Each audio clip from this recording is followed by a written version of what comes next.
One of the most memorable experiences in French Polynesia is staying in an overwater bungalow.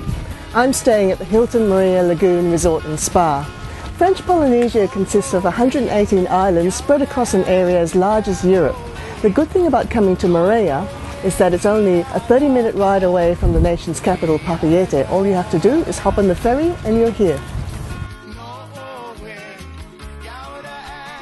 The Hilton Moorea Lagoon Resort and Spa is Moorea's only 5-star resort. Recent renovations have rejuvenated an existing island resort with a fresh new look. My overwater bungalow comes with a glass-topped coffee table that has an amazing view of colourful fish and coral in the lagoon.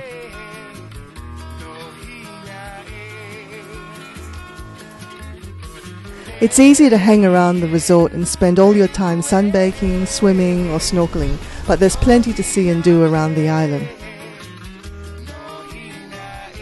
The Tiki Village is a cultural centre where local artists demonstrate traditional crafts like wood carving and weaving. The tifai, which is a bedspread, is a very important part of Polynesian culture. There's an art gallery with reproduction paintings by Paul Gauguin.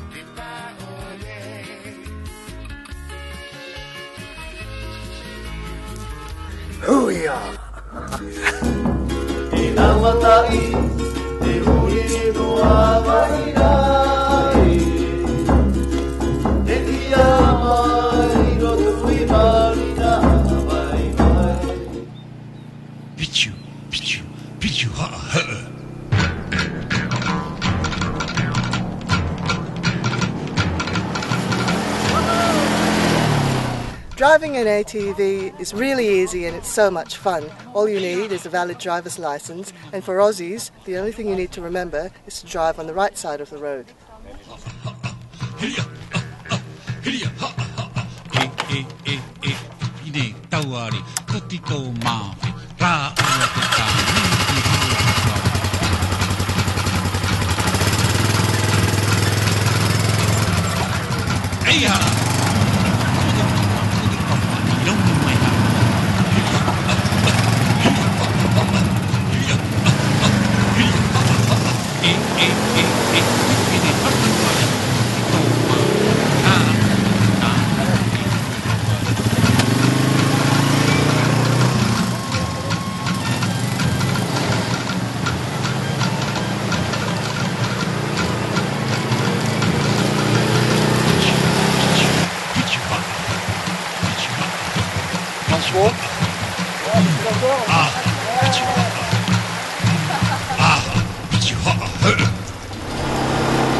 I'm at the Belvedere Lookout. Now, Belvedere is not a French word, it's an Italian word which means beautiful view.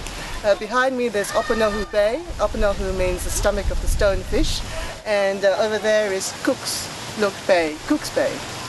Why is it called Cook's Bay, Manu? Come here. Yes, of course. Cook's Bay because the Captain Cook came here sometimes, but when he came here, he never came by Cook's Bay.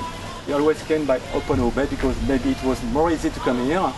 But this one has a name. To remember the Captain Cook, they give the name another one, the Cook's Bay. Oh, so Captain Cook actually never went to Cook's Bay, although it was named after him.